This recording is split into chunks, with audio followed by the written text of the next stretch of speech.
नमस्कार, बहुत स्वागत है आपका। आप देख रहे हैं खबर दमदार। मैं हूं शीनम शर्मा। सबसे पहली खबर फिरोजाबाद से, जहां पर एक परिवार के 7 लोग फूड पॉइजनिंग का शिकार हो गए। मामला गांव अंते के मढ़ैया का है। बीमार लोगों को अस्पताल में भर्ती कराया गया।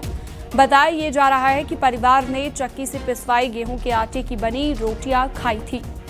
खाने के बाद सभी को उल्टी, पेट दर्द की शिकायत हुई। सभी को फिरोजाबाद के मेडिकल कॉलेज में भर्ती कराया गया। आटे के सैंपल जांच के लिए भेजे गए हैं। तो चक्की से पिसवाई गई गेहूं की रोटियां इन्होंने खाई थी और उसके बाद 7 लोग फूड पॉइजनिंग का शिकार हुए हैं।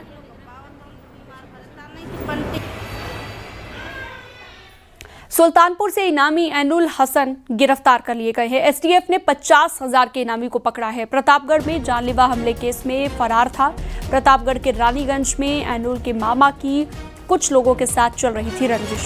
फरवरी के महीने में एनुल अपने मामा के घर प्रतापगढ़ में गया था और उसी दौरान एनुल के मामा और दूसरे पक्ष के बीच हुई मारपीट और फायरिंग। साथ ही मारपीट और फायरिंग की घटना में एनुल भी शामिल था। इस मामले में कई आरोपी हुए थे गिरफ्तार। इसी मामले में फरार एनुल पर प्रतापगढ़ पुलिस ने इनाम भी रखा था।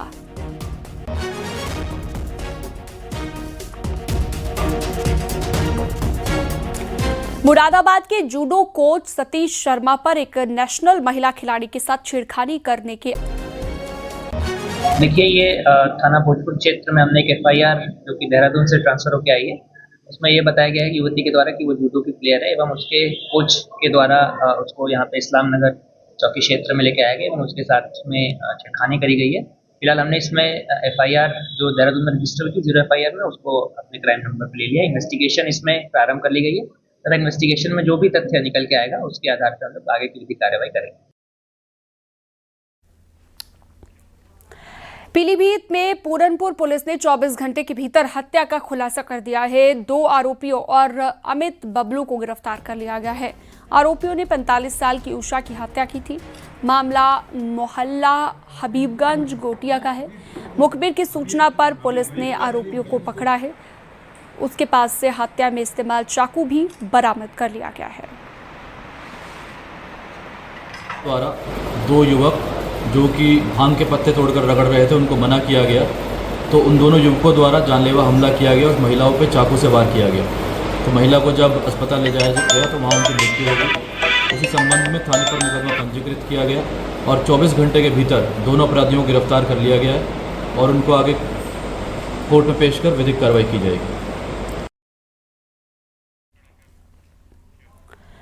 बस्ती में पुलिस ने 3 बदमाशों को गिरफ्तार कर लिया है। ये गैंग छोटे छोटे बच्चों को लालच देकर मोबाइल फोन की चोरी करवाते थे और मोबाइल का सिक्योरिटी कोड तोड़कर बैंक के खातों से पैसा उड़ा लेते थे। इसके अलावा रेकी कर खाली पड़े घरों को निशाना बनाया करते थे। पकड़े गए चोरों के पास से 10 चोरी के मोबाइल भी बरामद कर लिए गए हैं। एक का नाम साहिल कुमार पासवान पुत्र ब्रजेश पासवान है, जो पश्चिम बंगाल वर्धमान क्षेत्र का रहने वाला है। दूसरा अमर कुमार पुत्र इंद्रदेव महतो, ये साहेबगंज झारखंड का निवासी है। तीसरा मोहम्मद जान निसार पुत्र मोहम्मद इसहाक, ये भागलपुर बिहार का है। ये अलग अलग राज्यों के हैं। एक साथ मिलकर इनकी जो मॉडस ऑपरेंडी अभी तक पूछताछ में सामने आई, इनका तरीका ये है, ये लोगों की मोबाइल चोरी करते हैं, फिर उस चोरी के मोबाइल का किसी आपराधिक घटना में या साइबर फ्रॉड में इस्तेमाल करते हैं। बहराइच में जेठ के महीने में लक्कड़ शाह बाबा की मजार पर लगने वाले मेले पर रोक लगा दी गई है। दरगाह पहुंचने वाले सभी मार्गों पर बैरियर लगा दिया गया है। मजार पर जाने वाले रास्तों पर वन विभाग के कर्मचारी, पुलिस और सशस्त्र सीमा बल के जवान मौजूद हैं। वन विभाग का ये कहना है कि मजार वन विभाग की जमीन पर अतिक्रमण के लिए करके बनाई गई है, लिहाजा इसको यहाँ से हटा लिया जाएगा। यह जंगल में लक्कड़ शाह मजार है, वो कोर एरिया के अंतर्गत है और पिछले साल भी हमने वहाँ पर भीड़ एकत्रित होने से रोक दिया गया है और इस साल भी भीड़ एकत्रित नहीं होने के लिए हमारे रणनीति बना है और हमारे फोर्स भी लगा है, एसटीपीएफ, एसएसबी और पुलिस के साथ वहाँ लोग हमारे वनकर्मी खड़े हैं ताकि वहाँ भीड़ इकट्ठा ना हो और ह्यूमन वाइल्ड लाइफ कॉन्फ्लिक्ट। वो तो जंगल के लैंड में है, हमने उनको अतिक्रमण हमारे तो इंडियन फॉरेस्ट एक्ट 1927 के तहत धारा 61B में उनकी सुनवाई भी की गई है। उन्होंने अपने पक्ष रखा है, उसमें जल्दी ही हमारा जो ऑर्डर है उसमें पारित। हाथरस में प्रसिद्ध मिष्ठान भंडार में बने समोसे में छिपकली निकली है। समोसे में मरी हुई छिपकली निकली, जिसके बाद दुकान पर हंगामा हो गया। एक युवक मिठाई की दुकान से 4 समोसे खरीद कर ले गया था, तभी उसके एक समोसे में छिपकली निकली। युवक और उसके परिवार के लोगों ने दुकान पर हंगामा किया। मामला अलीगढ़ रोड की एक दुकान का है।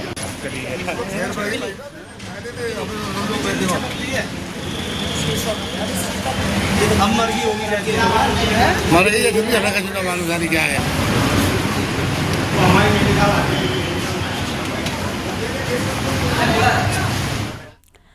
आगरा में पुलिस ने प्रतिबंधित लकड़ियों को बेचने वाले गैंग का खुलासा कर दिया है। 4 शातिर तस्करों को गिरफ्तार करने के साथ ही 19 टन प्रतिबंधित खैर लकड़ी बरामद की गई है, जिसकी कीमत लगभग 50 लाख रुपए है। थाना न्यू आगरा पुलिस को सूचना मिली थी कि प्रतिबंधित खैर लकड़ी की सप्लाई MP से हिमाचल प्रदेश के लिए होनी है, जिसके बाद पुलिस ने चेकिंग करनी शुरू कर दी। चेकिंग के दौरान एक ट्रक को रोका तो उसमें लगभग 19 टन खैर लकड़ी रखी हुई थी। खैर लकड़ी बरामद की है 19 टन।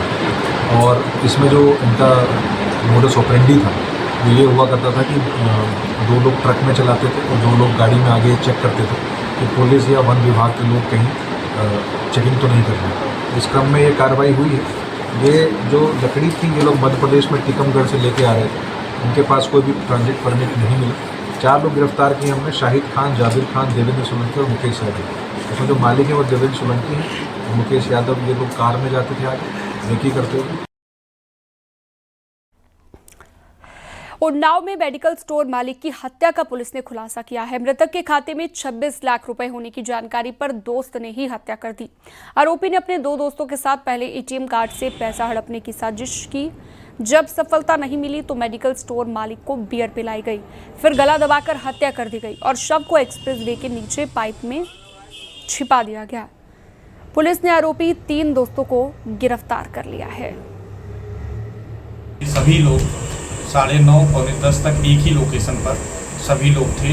इससे ये स्पष्ट हो गया कि इन लोगों के द्वारा झूठ बोला जा रहा है और कड़ाई से पूछताछ करने पर इन लोगों ने घटना का जुर्म कबूल किया और बताया कि सर इसके अकाउंट में 1 महीने पहले जब हम लोग बियर पी रहे थे तो ऐसे बातों में इसने बताया कि लगभग मेरे अकाउंट में 26 लाख रुपए हैं। उस पैसे को पार करने के लालच में मोहित ने ये योजना बनाई। मोहित ने अमित और अभिषेक को ये काम सौंपा कि तुम इसके पर्स से ATM को रिमूव करो। पीलीभीत के उपाधि कॉलेज में एनवायरनमेंट की परीक्षा के दौरान बड़ी लापरवाही सामने आई है। 2 परीक्षा केंद्रों पर कुल 901 छात्रों की परीक्षा आयोजित की गई थी। परीक्षा के दौरान 12 से अधिक छात्र बुकलेट लेकर फरार हो गए। कॉलेज प्रशासन की तरफ से परीक्षा के लिए पर्याप्त इंतजाम नहीं किए गए थे। आधी अधूरी तैयारियों के बीच परीक्षा हुई। घटना के कई घंटे के बाद भी कॉलेज प्रबंधन को ये पता नहीं चल सका कि कितने छात्र बुकलेट लेकर भागे हैं। और प्रोफेसर मदन वर्मा जी वो लोग यहाँ परीक्षा करा रहे थे, उनके साथ सहयोगी, सहायक केंद्र अध्यक्ष और इन्विजिलेटर। ये आज जो है 11 से 1 बजे की पाली में जो है 994 बच्चों की पर्यावरण वार्षिक प्रणाली की परीक्षा थी, जिसमें से 901 बच्चे परीक्षा में उपस्थित हुए। परीक्षा समाप्ति के उपरांत बच्चों को OMR शीट और बुकलेट जमा करनी होती है। ऐसे विश्वविद्यालय लखनऊ में पुलिस ने एक आरोपी को गिरफ्तार कर लिया है। ये दूसरों का शस्त्र लाइसेंस दिखाकर कारतूस खरीदकर महंगे दामों पर बेचा करता था। आरोपी के पास से पुलिस ने 32 बोर की 2 लाइसेंसी रिवॉल्वर, 3 शस्त्र लाइसेंस, कारतूस और स्कूटी बरामद कर ली है।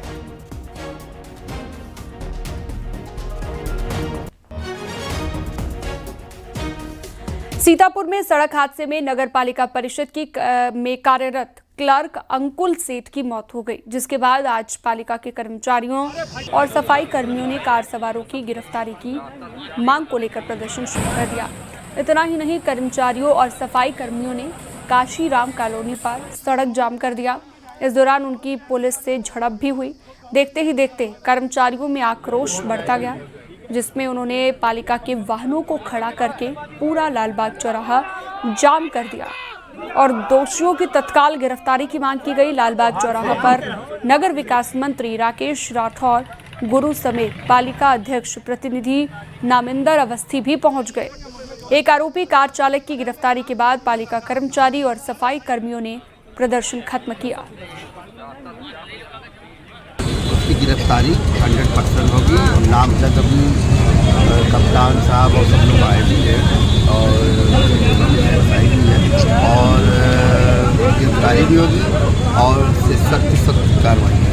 शहर में देखा जाए जो यातायात जो व्यवस्था है, जिस तरह से इस वक्त जो लड़के लोग जो हैं, नवयुवक लोग जो हैं शहर में बिल्कुल तेज़ रफ्तार से बाइक चला रहे हैं, उसको लेकर व्यवस्था को यातायात व्यवस्था को लेकर क्या कहेंगे? ये सब ट्रैफिक समस्या है।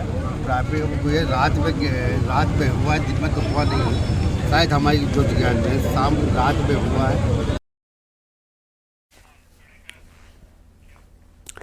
प्रयागराज में बिजली के खंभे में लगी आग और पोल में आग लगने से हड़कंप मच गया। समय रहते आग पर काबू पाया गया। शॉर्ट सर्किट से आग लगने की आशंका जताई जा रही है।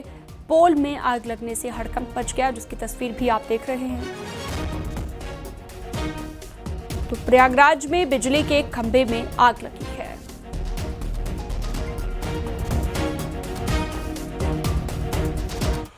कोरोना के बढ़ते प्रभाव को जानने के लिए बीएचयू के जीव वैज्ञानिक प्रोफेसर ज्ञानेश्वर चौबे ने सीवर सर्विलांस सर्वे शुरू किया है, जिसके जरिए वो सीवर के पानी के साथ कोरोना वायरस के बढ़ते प्रभाव का परीक्षण करेंगे।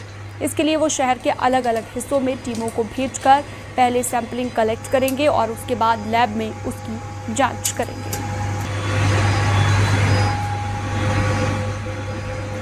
अगर कम्युनिटी में कोई इन्फेक्शन है तो हमको वायरस तुरंत सीवर में मिल जाएगा, तो इसलिए हम सीवर के वाटर की RT-PCR करके देखते हैं कि उसमें जो उसकी जो है वो RT-PCR से कि उसका CT वैल्यू क्या है।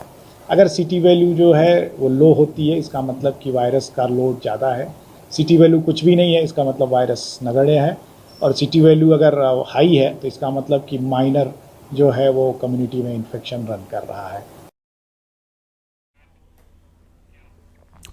कानपुर पहुंचे पीएम मोदी ने जहां करोड़ों की परियोजनाओं का शिलान्यास और लोकार्पण किया, तो पीएम मोदी जब एयरपोर्ट पर पहुंचे तो सीएम योगी ने उनका स्वागत किया।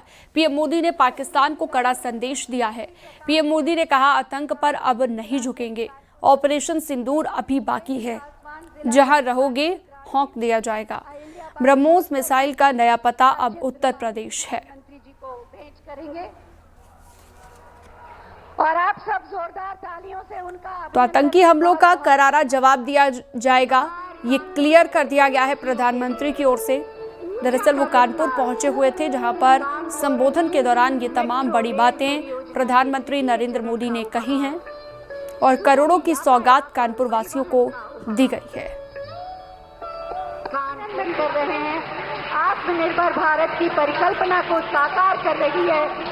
इसका निर्माण बड़ोदरा के पास सावली तो पाकिस्तान को पीएम मोदी ने कड़ी चेतावनी दी है और कानपुर में प्रधानमंत्री नरेंद्र मोदी मौजूद रहे। मिलते ही नयागंज स्टेशन से मेट्रो रेल रवाना, उसमें यातायात और परिवहन। पाकिस्तान का स्टेट और नॉन स्टेट एक्टर ये अब खेल चलने वाला नहीं है।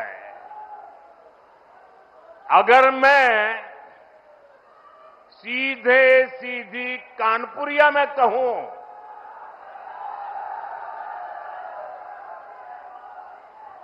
तो दुश्मन कहीं भी हो हौंक दिया जाएगा। एक समय जहां से पारंपरिक उद्योग पलायन कर रहे थे, वहां अब डिफेंस सेक्टर की बड़ी कंपनियां आ रही है। यहां पास में ही अमेठी में AK-203 राइफल का निर्माण शुरू हो चुका है। ऑपरेशन सिंदूर में जिस ब्रह्मोस मिसाइल ने दुश्मनों को सोने नहीं दिया, उस ब्रह्मोस मिसाइल का भी नया पता है उत्तर प्रदेश।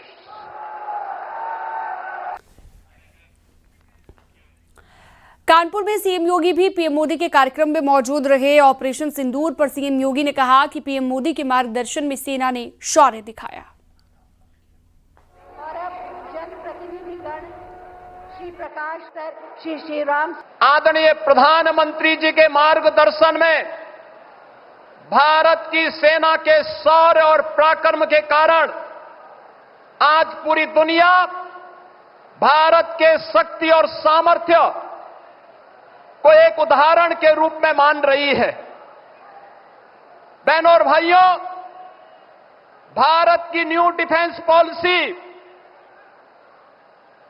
जिसके अंतर्गत दुश्मन के एयर डिफेंस सिस्टम को नष्ट करके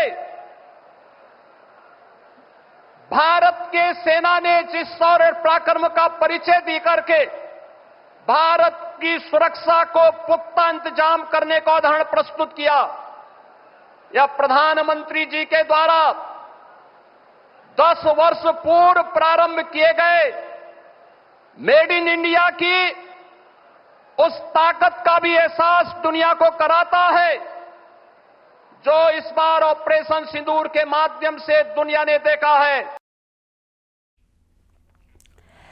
कानपुर में जनसभा के दौरान एक बच्ची पेंटिंग लेकर पहुंची हुई थी, जिसे पीएम मोदी ने मंच से देखा और एसपीजी को बोलकर पेंटिंग को मंगवाया। पीएम ने बच्ची से पेंटिंग पर उसका मोबाइल नंबर और एड्रेस भी लिखने को कहा, जिसका जवाब पीएम मोदी चिट्ठी के जरिए देंगे। उसे ले ले, उधर भी कोई एक चित्र बना करके लाया है, उस कोने में आप अपना आता पता उस पर लिख देना, मैं चिट्ठी भेजूंगा। बोलिए बोलिए।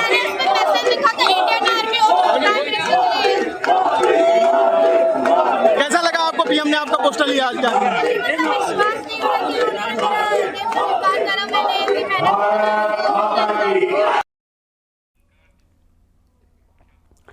पीएम मोदी ने कानपुर में 47,574 करोड़ रुपए की परियोजनाओं का शिलान्यास और लोकार्पण किया। कानपुर को आज मेट्रो के सेकंड फेज में तैयार स्टेशन की सौगात मिली है, जिसमें छात्राएं पहली यात्रा की साक्षी बनी। मेट्रो मैं सोचता हूं कि बहुत अच्छा एक प्रयास है सरकार का कि यात्रियों की सुविधा के लिए, लोगों की सुविधा के लिए बहुत अच्छा साधन उन्होंने उपलब्ध कराया है।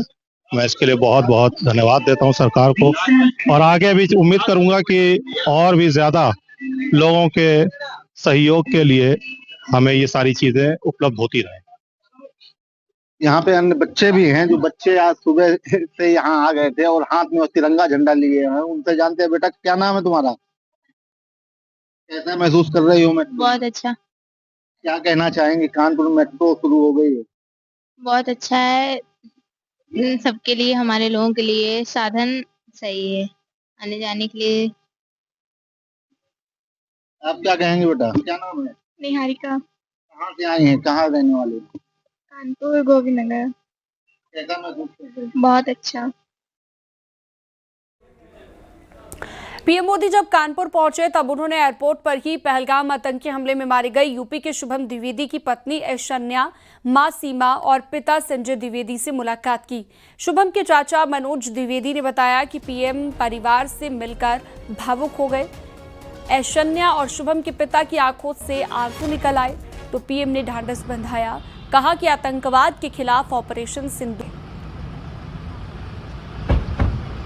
वो हम लोगों से बहुत दुखी थे, इस घटना से ही बहुत दुखी थे। हमने उनसे मिलते ही सबसे पहले बोला कि थैंक यू, आप जो आप कर रहे हैं इसे पूरा आतंकवाद के खिलाफ। तो उसमें उन्होंने बोला कि ये अभी शुरुआत है, हम और भी बहुत करेंगे। इसके अलावा उन्होंने बहुत ज़्यादा दुखी थे हम सबसे, पूरे पापा से, मम्मी से, मुझसे, हम तीनों से ही उन्होंने बोला कि आप लोगों ने जो खोया है वो बहुत बड़ी चीज़ है और मैं सिर्फ आप लोगों का दुख बांट सकता हूँ।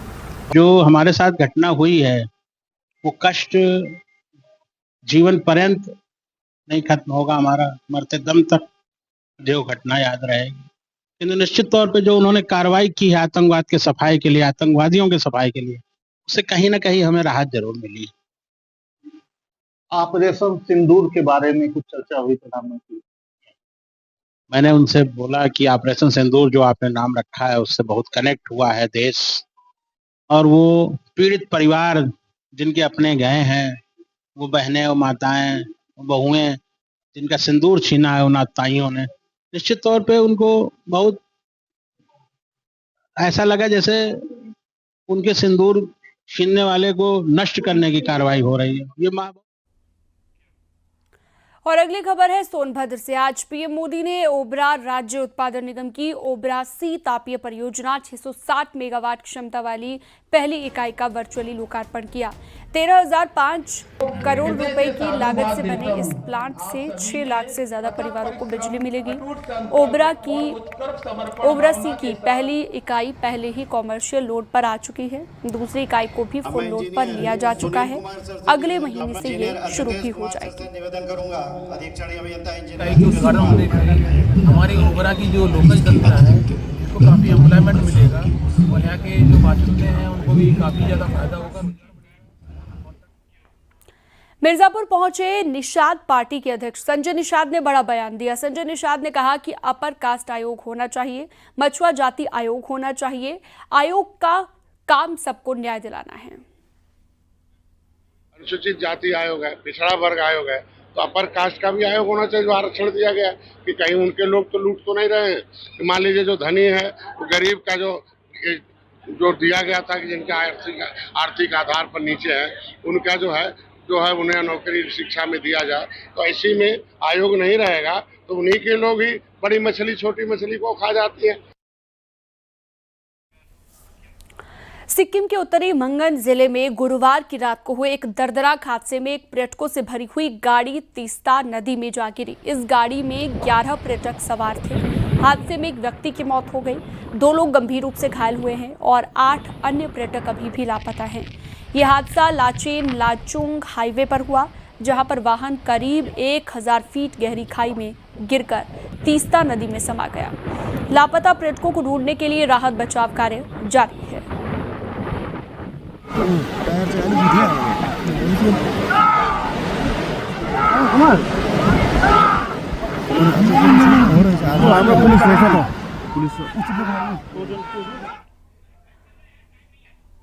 और वक्त एक छोटे से ब्रेक का, लेकिन उससे पहले आपको बता दें कि